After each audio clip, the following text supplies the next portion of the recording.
Oh, it goes back in a symbolic sense to the pilgrimages, to the Canterbury Tales, and to the Santiago de Compostela in France and Spain. The idea that you walk as a spiritual experience and that it's a form of devotion. Your spiritual experience should be with the wilderness, with the mountains, with the environment. Then it should be maybe not solemn, but certainly mindful. Welcome to The Green Tunnel, a podcast on the history of the Appalachian Trail. My name is Mills Kelly, and I'm your host. In this episode, we're exploring the history of writing about the Appalachian Trail. When you think about books about the AT, what probably comes to mind is either an account of someone's thru hike or a guide to hiking the trail. In other words, nonfiction. And there are many published accounts of thru hikes, beginning with Ed Garvey's Appalachian Hiker, Adventure of a Lifetime. Published in 1971, Garvey's book was the first book-length account of a thru hike and is credited with inspiring many thousands of hikers to attempt to follow in his footsteps. But the Appalachian Trail winds its way through Appalachia, and Appalachia, as I learned when I began writing my own book about the AT, is a place where people make sense of their world through stories. Stories of their lives in the mountains. Stories of the land and its riches. And stories of the many ways American society has failed the people of Appalachia, over and over.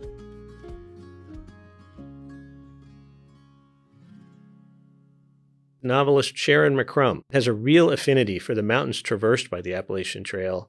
I'm a Southern author, or more specifically, perhaps an Appalachian author, because most of my works deal with the history and folklore and customs of the people who settled the southern mountains in the 18th century. And most of these people came from Scotland and Ireland and Wales and brought their traditions with them. When white settlers came to Appalachia in the 18th century, many of them brought stories and songs with them from their homelands, mostly small villages in the British Isles.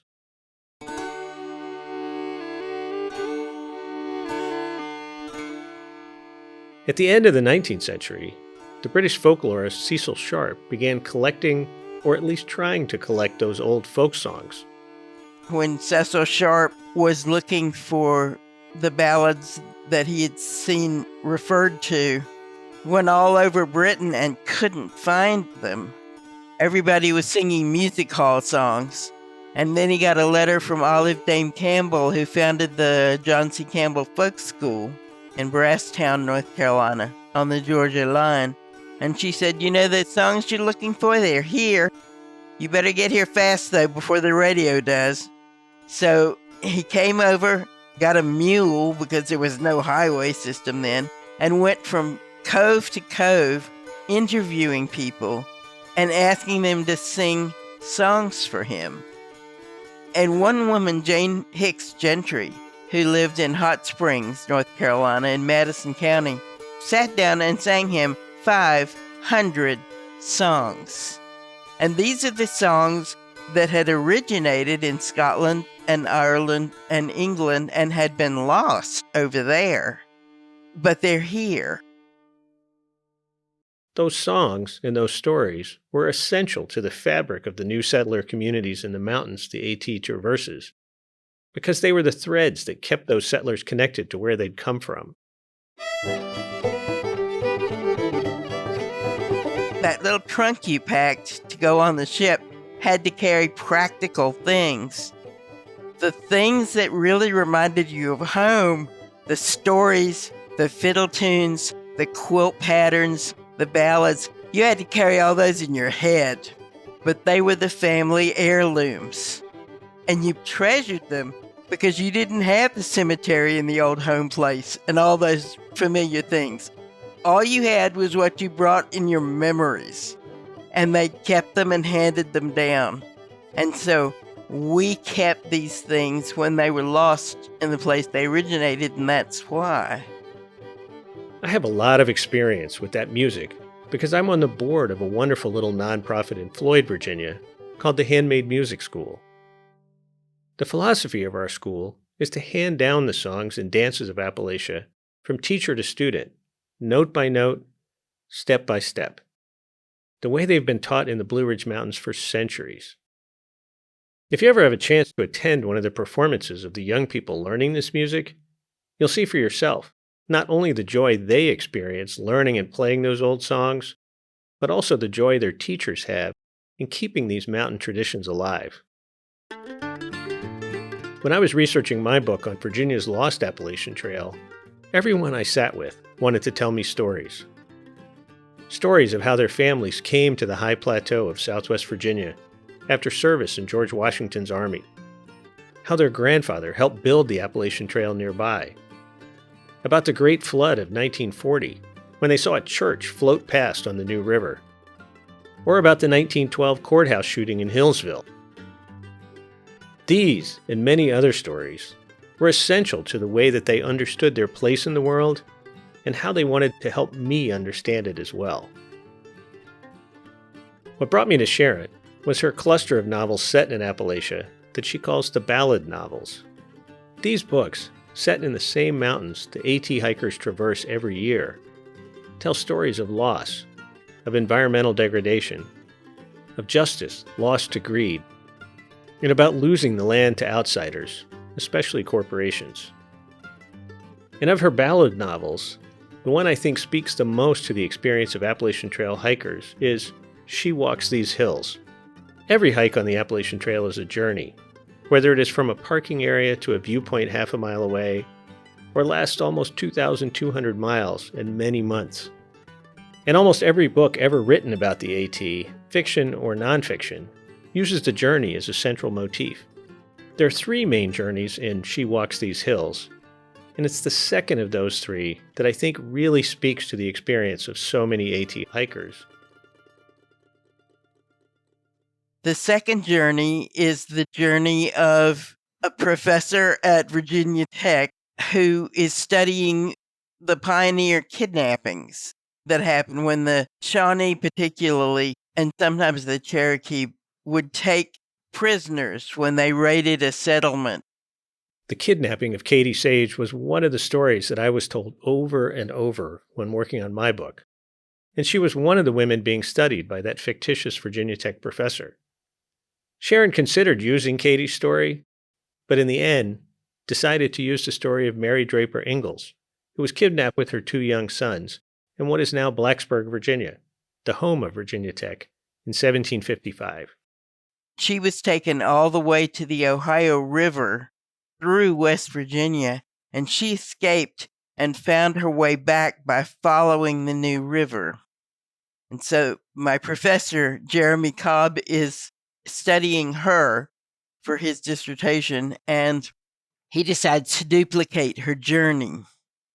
But for the book, I didn't want to do the whole West Virginia thing because I needed to send him into North Carolina. So I changed her name, changed the story somewhat, and sent him down the Holston River and into western North Carolina around Mitchell and Yancey County. And he's a tenderfoot. He's not a hiker. He has no wilderness experience whatsoever. And so I was going into the trail outfitter shops around here, and I would say, what is the stupidest thing that someone who has no trail experience could possibly do? And they would say, you mean after they use the poison ivy leaves for toilet paper? If you've ever read a thru hiker's account of their hike north from Georgia, or if you were one of those hikers, you've read plenty of examples of dumb things hikers do at the start of their journey. Most of those stories revolve around packs filled with unnecessary gear, but I'm quite sure that more than one novice hiker has indeed used poison ivy for toilet paper.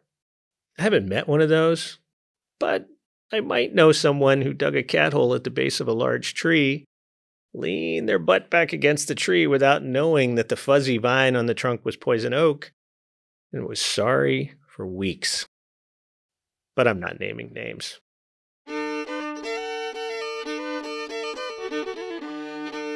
Through his experiences in the mountains, Sharon's professor hikes his way to clarity and self-understanding in the same way that AT hikers do. Slowly, painfully, but with determination. That journey to self-awareness is a key feature of so much of Western literature, and so it's no surprise that it's also central to so many accounts of AT hikes. This season, we've been looking closely at the ecological history of the Appalachian Trail, and during our conversation, Sharon emphasized another theme in her writing about Appalachia: diminishment of the wilderness. Lately, I've been reading through dozens and dozens of AT shelter registers spread over the past 90 years.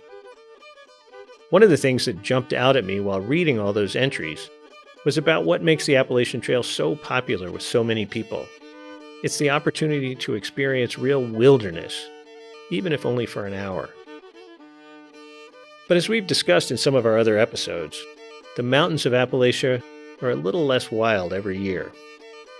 When she writes about the experiences of her characters on the Appalachian Trail and in the Appalachian Mountains more generally, Sharon thinks it's important to highlight this decline in the wildness of the mountains.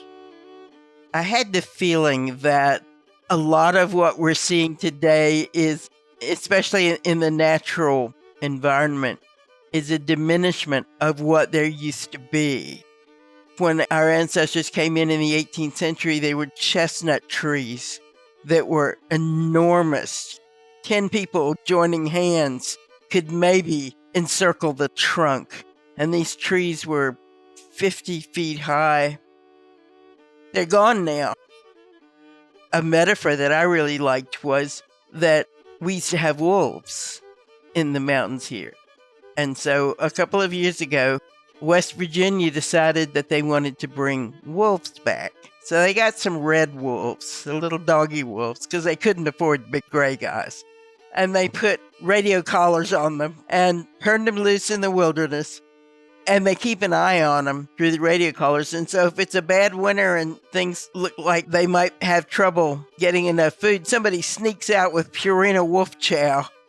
And so I thought, this is what has happened to the wilderness. We feed the wolves.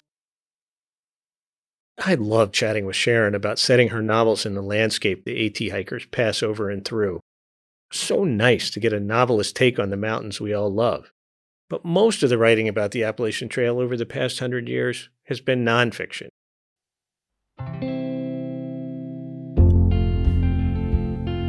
The oldest essay I could find about the AT was in The Mentor magazine in August 1928.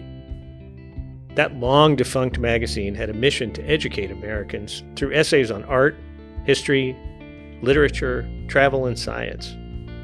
The article on the AT began like this. Princely path of pedestrianism, the Great Appalachian Trail, one of the world's longest improved walkways, when eventually completed, will extend from the crown of Mount Washington, the highest point in New England, to the crests of Mount Mitchell near Asheville, and to Stone Mountain, a dozen miles from Atlanta. Overland trampers who seek renewed health and refreshed mentality by outings spent along this tortuous trail will walk close to cloudland over a considerable span of this long course. The creators of the Appalachian Trail had to have been pleased to see a popular national magazine give full coverage to their emerging trail, and over the next several decades, the leaders of the ATC tried their best to get other national publications to cover the trail. Why? Well, those ATC leaders, especially Myron Avery, were very concerned that the legions of AT volunteers would complete the 2,000-mile-long trail and no one would hike on it. Avery submitted story after story to various national publications with only mixed results. He tried again and again to get the National Geographic magazine to accept one of his essays, only to be rejected by the editors. It wasn't until 1949, the year after Earl Schaefer's historic first end-to-end hike, that National Geographic finally published a piece about the trail. The story by Andrew Brown brought the AT to a truly national audience and had the collateral effect of inspiring a farm wife in Ohio named Emma Gatewood to hike the trail by herself a few years later. Since that National Geographic story, most of the writing about the AT has focused on the journeys of individual hikers. But if you're a regular listener to our show, you know that some very good historians have also written some very good books about the trail and its history. Sarah Mittelfeld, Larry Anderson, Jeff Ryan, and several others have shared their insights on the trail and its history with us. Another of the authors we've spoken with before is Sarah Jones Decker, the author of The Appalachian Trail, Backcountry Shelters, Lean-Tos, and Huts, which is both a history and a guide to those stopping points along the trail. She's also a professional photographer, a farmer, and the author of The Ridges of Madison County, a guide to all the hiking trails in Madison County, North Carolina, just west of Asheville, where she lives on a farm with her husband and daughter. I asked Sarah why she decided to write a book on the shelters. I would say that the AT has been a part of my photography for a long time. And when I was looking at my 10-year trailsversary coming up, I was thinking about a way to hike the trail more and how could I get back out and hike. And I looked back in my journal from 2008 and saw that I actually had that idea in 2008 about documenting all the shelters. And I thought, I wonder if anyone ever did that. And then started researching and realizing it hadn't been done. And that maybe there was an opportunity for me to write a book about the AT that was different or outside of the box, if you will, of memoirs or other books that have been written about the AT. And that kind of started the snowball process that turned into rehiking the trail and writing about it for over 2 years. Writing a nonfiction book about the trail requires research. And when it comes to the AT, that research always includes hiking. When I first started writing nonfiction about the AT myself, I realized right away that I needed to go to the sections of the trail I would be writing about so I could see them, get a feel for the weather, touch the old shelters, and just generally get a better understanding for the physical aspects of the trail in a particular location. When Sarah began to work on her book about trail shelters, she also went to the places she was writing about. Unlike me, though, she was largely going back to places she had been to on her 2008 thru hike. Well, rehiking the trail as a 36-year-old with a baby versus hiking it as a 26-year-old fresh out of grad school was two completely different experiences. So I've thru hiked the whole trail and then I've section hiked many sections of it, again, in all 14 states. And I mean, I can't really even say I'm the same person I was when I first hiked versus when I hiked again, but I was able to hike the trail in a way that was different from my thru hike, which was this is the weather, deal with it, versus hiking the trail every month for 2 years. And I could pick and choose when I hiked, but I also got to see different states. You know, I think of Georgia as foggy and cold and March. And when I rewrote the book, I got to hike it in January, June, and September for the book. So I really got to see the trail differently in that I got to hike it year round for 2 years. But she didn't just go back to the trail in different seasons to see it with fresh eyes. Plus, if she was going to write a book about shelters, she needed much better photographs than the ones she took during her original hike. It's one thing to document your hike in pictures, but something altogether different to create a photographic record of physical structures for a book. Even though I had the idea in 2008, I did not take as many pictures as I thought I did of shelters. So I thought, oh, this is going to be a breeze. I'll just go back to my pictures and I'll have all these shelters. And of the over 250 shelters, I think I only had pictures of maybe 20 of them. And they may have had my goofy friends in them, or it was raining. I didn't have enough photographs to make a complete book. So by going back out with my DSLR and a tripod and taking the time to document these places, I have had some criticism that I made the shelters look too nice, that they aren't all that nice, and my photography is making them look nicer than they really are. But by having the right equipment, I was able to make those structures shine a little bit more. Sarah told me that for inspiration, she drew on the work of the German photographers Hilla and Bernd Becker, who famously documented the crumbling industrial landscapes of Europe in the post-World War II era. It wasn't that the AT shelters she photographed and wrote about were crumbling, but because the Beckers arranged the structures they photographed into what they called typologies. If you've hiked much of the AT, you know that the shelters can also be arranged into typologies. From the original Adirondack-style lean-to the U.S. Forest Service post and beam version of the three-sided lean-to the CCC-built stone-sided huts in Shenandoah National Park, and on and on. Anyone who's hiked on the AT knows that there is absolutely very little rhyme or reason or consistency except the fact that there's 3 walls. That's probably the biggest consistency, because they do change from state to state and materials and time periods and trail club tastes and that one wacky guy in Pennsylvania that wanted to do that one thing. By organizing these for the first time with a visual example of them, I think people really could see the uniqueness and their beauty.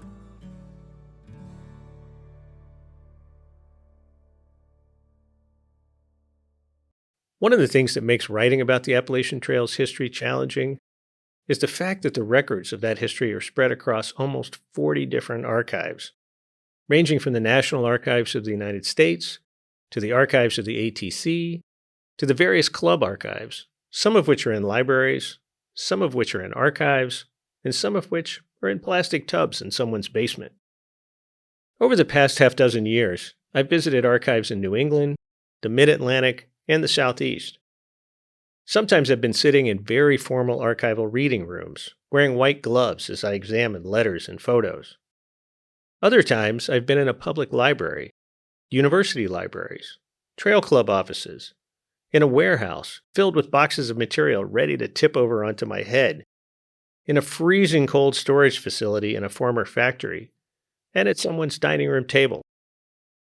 Perhaps my most memorable moment was in March 2020. I had arranged to visit the archive of the Tennessee Eastman Hiking and Canoeing Club, but you may remember that March 2020 was just a bit, well, chaotic would be one word for it. The club's president called me the day I was scheduled to go to their offices on the campus of Eastman Chemical in Kingsport, Tennessee. He said that the entire campus was shutting down that afternoon. So if I still wanted to come by, I needed to understand that I'd have about an hour to look at whatever I could find. An hour. I was already in town, so I hot-footed it over to the campus. He met me at the door with a security guard who was not happy I was visiting, and we spent just 1 hour in their office while I zipped through a couple of file cabinets of records, photographing anything that looked remotely interesting. The whole time, the guard was out in the hall, tapping his foot and glaring meaningfully. While Sarah didn't have to mollify any angry security guards, like any good historian, she did have to visit many of the same archives I'd been to. There's not just this one place that you go and all the information is there and it's the most updated and it's really accessible. So for me to write this book, I didn't want to be that person that just did research on, Wikipedia. I contacted every trail club. I contacted historians. I met with people who had built the shelters. I had met with people who remembered this shelter before that one was there. By writing about the trail, I got to reconnect with being on the trail and being in the woods, but I got to connect with the history of the trail in a way that I never could have imagined. My truism about the AT's history is that there is so much conventional wisdom about the trail that, well, isn't exactly supported by what in the history business we like to call facts. And this concerned Sarah a lot when she started working on the book. My first degree is in journalism and creative writing, and so I have that journalism integrity beaten into me to make sure I get it right. And, I don't want to just repeat zombie facts that just can't be killed. You always hear, oh, well, I heard, this shelter was built at this time, but then you actually physically hike there and there's a sign on the shelter that says, no, it was built a different year, but the guidebooks have always just said it was built this year, and those facts just keep going and going and going. I was trying to do the best I could to throw a really large net and gather as much correct information as I could and create a document that would be seen as a respected document and seen as writing done with the correct amount of research. Writing a book is a labor of years, not weeks or months. In addition to her book on the shelters, Sarah has also written shorter nonfiction pieces about the trail's history. For example, she recently wrote a shorter essay about trail families, or tramilies, for AT journeys. the magazine of the Appalachian Trail Conservancy.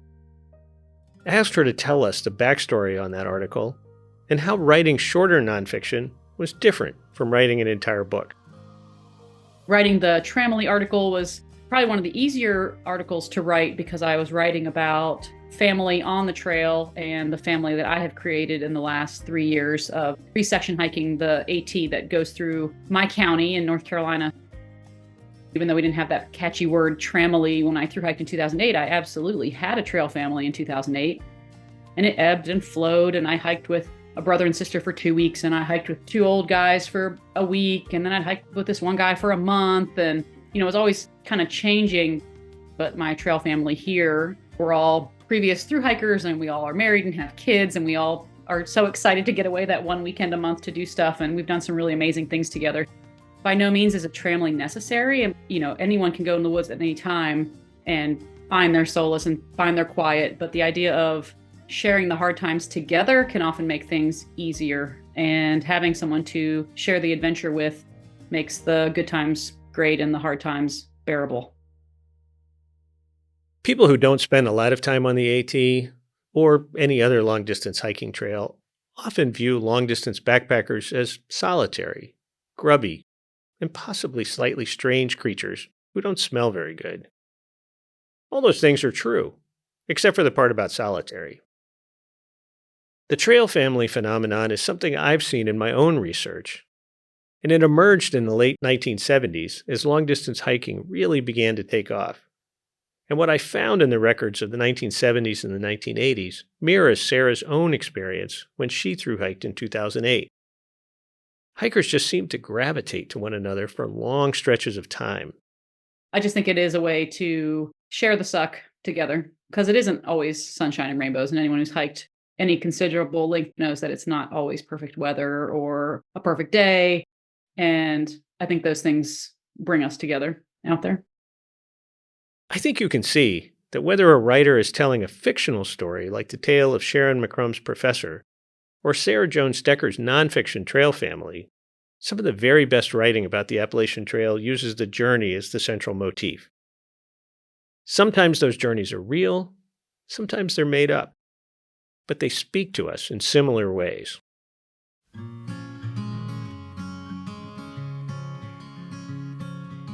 We love stories about journeys because they tell us something about who we are or who we want to become. We know journeys are difficult. We know that sometimes people crash and burn. They give up and go home. They die. They get divorced. But often they don't. They roll up their socks and keep moving forward. And despite it all, despite the suck, they make it to their final destination. Whether that destination is a gnarly wooden sign on the summit of a mountain, or just back to their car in the parking lot at the end of a long day hike. They get there. And along the way, they learn something, or several things about themselves. Those lessons learned are what keep us reading stories about journeys, because we hope that maybe we can also learn something from the experiences of the people we read about. In his excellent 2016 meditation on trails and their role in human society, Robert Moore wrote, "To put it as simply as possible, a path is a way of making sense of the world." That's what the best writing about the Appalachian Trail does. It offers us a path for making sense of our world.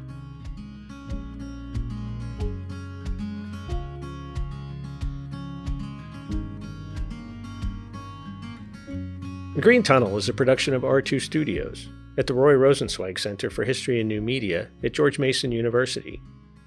Today's episode was produced by me. Jeanette Patrick and Jim Ambuski are the executive producers. We want to offer a special thanks to Sharon McCrum and Sarah Jones Decker for sharing with us the many ways they think about writing and about the mountains and trail we all love. We also want to thank the Luxembourg Center for Contemporary and Digital History for making it possible for us to use their recording studio. Original music for our show is performed by Scott Miller of Swoop, Virginia, and Andrew Small and Ashley Watkins of Floyd, Virginia.